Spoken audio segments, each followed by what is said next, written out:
बच्चों, भारत माता चैप्टर का पहला प्रश्न है ये। भारत माता कविता में कवि ने भारत का कैसा चित्र प्रस्तुत किया गया है? फिर से देखिए, भारत माता कविता में कवि ने भारत का कैसा चित्र प्रस्तुत किया गया है। ये प्रश्न जो है 26 में और 18 में पूछ चुका है, तो महत्वपूर्ण क्वेश्चन हो जाता है। इसके आंसर हो जाएंगे यथा तथ्य, यथा तथ्य हो जाएगा। ऑप्शन नंबर सी आपका करेक्ट आंसर हो जाता है। अगले प्रश्न की ओर चलते हैं बच्चों। प्रश्न नंबर है ये 2, थोड़ा सा इसको एडजस्ट कर लें। प्रश्न नंबर 2 है आपका। प्रश्न नंबर 2 है, भारत के श्रेष्ठ मुख की तुलना कवि ने किससे की है? तो श्रेष्ठ मुख की तुलना जो कवि जो है वो छाया युक्त चंद्र से की है। किससे? छाया युक्त चंद्र से की है। तो ऑप्शन नंबर डी आपका करेक्ट आंसर हो जाता है। अगला प्रश्न है बच्चों 3 नंबर। मिट्टी की अबोध मूर्तें कौन है? मिट्टी की अबोध मूर्तें कौन है? तो ये हो जाएंगे जनता। कौन हो जाएंगे? जनता। कवि ने जो है मिट्टी की अबोध मूर्तें किन्हें कहा है? जनता को कहा है। तो ऑप्शन नंबर बी आपका करेक्ट आंसर हो जाता है। अगला प्रश्न है बच्चों, थोड़ा सा और इसको लार्ज कर लेता हूं, बड़ा कर लेते हैं। ठीक है। प्रश्न नंबर है 4। सुमित्रा नंदन पंत के अनुसार भारत माता किसकी मूर्ति है? किसकी मूर्ति है? तो उदासिनी माटी की। किसकी है? उदासिनी माटी की। ये किनके अनुसार है? सुमित्रा नंदन पंत के अनुसार है। तो ऑप्शन नंबर ए आपका सही आंसर हो जाएगा। अगला प्रश्न है प्रश्न नंबर 5। बच्चों, यदि आपको अपनी बोर्ड एग्जाम में अच्छे अंक लाने का आपका अगर सपना है, आप चाहते हैं कि 90% प्लस मार्क्स, 95% मार्क्स आपके एग्जाम में आपकी लाने की सपना है, तो क्वेश्चन बैंक को आप अच्छे से कर लीजिए। आपकी मार्क्स अच्छे आने की संभावना और ज्यादा बढ़ जाएगी। चलिए बच्चों, ये प्रश्न की ओर चलते हैं। 5वें नंबर प्रश्न है कि सफल आज उसका तप स्वयं पिला अहिंसा स्तन्य सुधोपम। फिर से देख लीजिए एक बार और इसको देखते हैं। सफल आज उसका तप स्वयं पिला अहिंसा स्तन्य सुधोपम। प्रस्तुत पंक्ति किस कह रहा है? प्रस्तुत पंक्ति जो है किस कविता की है? तो ये कौन सी कविता की है प्रस्तुत पंक्ति? तो ये है भारत माता की है। ऑप्शन नंबर बी आपका करेक्ट आंसर होता है। अगले प्रश्न की ओर चलते हैं बच्चों। प्रश्न नंबर है हमारा 6। कौन सा है? प्रश्न नंबर है 6। प्रश्न नंबर 6 में क्या कह रहा है कि प्रश्न नंबर 6 है कि युगवाणी किसकी काव्य कृति है? युगवाणी किसकी है? युगवाणी किसकी काव्य कृति है? तो ये है सुमित्रा नंदन पंत की है। किसकी है? सुमित्रा नंदन पंत की है। ऑप्शन नंबर सी आपका करेक्ट आंसर हो जाता है। अगला प्रश्न है बच्चों, प्रश्न नंबर है 7। सुमित्रा नंदन पंत को मानव सौंदर्य ने किस ओर आकृष्ट किया है? तो किस ओर आकृष्ट किया है? तो ऑप्शन नंबर डी आपका समाजवाद की ओर।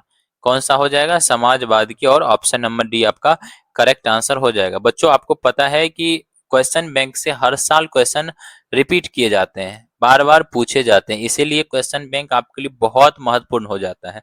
आप इसको तो बिल्कुल भी मिस मत करिए। ठीक है, अगर आप इसको मिस करते हैं तो आपके एग्जाम में आपका मार्क्स अधूरा रह जाएगा। ये आप एकदम ध्यान रखिए निश्चित रूप से।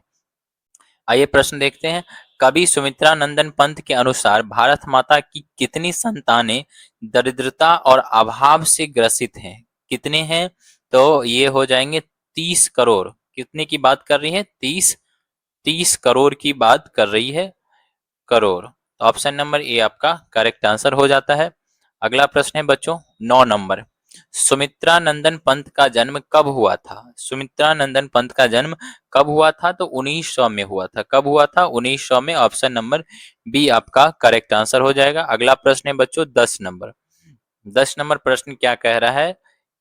प्रश्न है 10 नंबर की युगपथ किस कवि की रचना है? युगपथ किस कवि की रचना है? तो ये है नंदन पंत की। सुमित्रा नंदन पंत की है रचना। Option number B. युगपथ जो है सुमित्रा नंदन पंत की रचना है। बच्चों, यदि ये वीडियो आपको अच्छा लग रहा है तो आप एक लाइक और दोस्तों के साथ शेयर कर दीजिए, ताकि उन्हें भी इसका फायदा मिल सके। चलिए अगले प्रश्न है 30 कोटि संतान नग्न तन, 30 कोटि संतान नग्न तन, यह पंक्ति किस शीर्षक कविता की है? यह पंक्ति किस शीर्षक कविता की है? तो ये किसकी है? भारत माता की है। ऑप्शन नंबर ए आपका करेक्ट आंसर होता है। किसकी है? भारत माता की है। अगला प्रश्न है बच्चों 12 नंबर, गुंजन किस कवि की रचना है? गुंजन किस कवि की रचना है? तो ये सुमित्रा नंदन पंत की रचना है गुंजन। ऑप्शन नंबर बी आपका करेक्ट आंसर होता है। अगला प्रश्न है बच्चों 13 नंबर, कवि कवि सुमित्रा नंदन पंत के अनुसार कौन अपने घर में प्रवासनी बनी हुई है? अपने घर में प्रवासनी बनी हुई है, ये कौन है? तो ऑप्शन नंबर हो जाएगा सी भारत माता। कौन हो जाएगा? ऑप्शन नंबर सी भारत माता। ऑप्शन नंबर सी आपका करेक्ट आंसर होता है। अगला है प्रश्न बच्चों 14 नंबर प्रश्न है, ग्राम्य क्या है? ग्राम्य किसकी रचना है? तो ग्राम्य किसकी रचना है? सुमित्रा नंदन पंत की रचना है। ऑप्शन नंबर डी आपका करेक्ट आंसर हो जाता है बच्चों।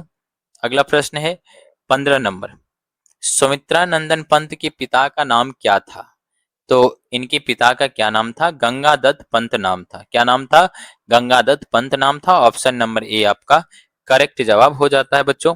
अगला प्रश्न बच्चों देखिए, ये वीवीआई में रख सकते हैं, 26 है, 26 में और 24 में पूछा गया है। पिछले साल इस साल 26 में और 24 में पूछा गया है, तो ये आपको याद रखना होगा। किस कृति पर सुमित्रा नंदन पंत को भारतीय ज्ञानपीठ पुरस्कार मिला है? कौन से कृति पे इन्हें मिला है? तो ये हो जाएगा option number B Chidambara. Chidambara पे मिला है। ऑप्शन नंबर बी आपका करेक्ट आंसर हो जाता है। अगला प्रश्न है बच्चों 17 नंबर, सुमित्रा नंदन पंत की माता का नाम क्या था? सुमित्रा नंदन पंत की माता का नाम क्या था? तो सरस्वती देवी इनकी नाम थी। ऑप्शन नंबर सी आपका करेक्ट आंसर होता है। अगला प्रश्न है बच्चों 18 नंबर, सुमित्रा नंदन पंत किस वाद के कवि थे? किस वाद के कवि थे? तो ये छायावाद के कवि थे। किसके थे? छायावाद के। तो ऑप्शन नंबर ए आपका करेक्ट आंसर होता है। अगला प्रश्न है बच्चों 19 नंबर, कवि सुमित्रा नंदन पंत समाजवाद से किस दर्शन की ओर प्रवृत्त हुए? समाजवाद से किस दर्शन की ओर प्रवृत्त हुए? तो ऑप्शन नंबर कौन सा इसका हो जाएगा? अरविंद दर्शन। कौन सा है? अरविंद दर्शन। ऑप्शन नंबर बी आपका करेक्ट आंसर हो जाता है। आइए अगले प्रश्न की ओर चलते हैं। नेक्स्ट प्रश्न है 20 नंबर। कौन सा है? 20 नंबर प्रश्न है, सुमित्रा नंदन पंत का जन्म किस राज्य में हुआ था? किस राज्य में इनका जन्म हुआ था? तो ये उत्तराखंड में इनका जन्म हुआ था। कहाँ हुआ था? उत्तराखंड, जिसे देवभूमि के नाम से जाना जाता है। तो उत्तराखंड में इनका जन्म हुआ था। अगले प्रश्न की ओर चलते हैं। प्रश्न नंबर है 21, भारत माता शीर्षक पाठ के रचनाकार हैं? तो भारत माता शीर्षक पाठ के रचनाकार सुमित्रा नंदन पंत हैं। ऑप्शन नंबर बी आपका करेक्ट आंसर होता है। बच्चों यदि इस वीडियो को एक से दो बार आप देख लेते हैं तो ये पूरे के पूरे ऑब्जेक्टिव आपको याद ही हो जाएगा। तो आपके एग्जाम में फिर आपके अच्छे मार्क्स आ जाएंगे। अच्छे मार्क्स आने में कोई दिक्कत नहीं होगा। अगले प्रश्न की ओर चलते हैं बच्चों। प्रश्न नंबर है 22, कवि सुमित्रा नंदन पंत के अनुसार भारत माता का मन क्यों विषाद में है? किसके अनुसार कह रहे हैं? सुमित्रा नंदन पंत के अनुसार भारत माता का मन क्यों विषाद में है? तो क्यों विषाद में है?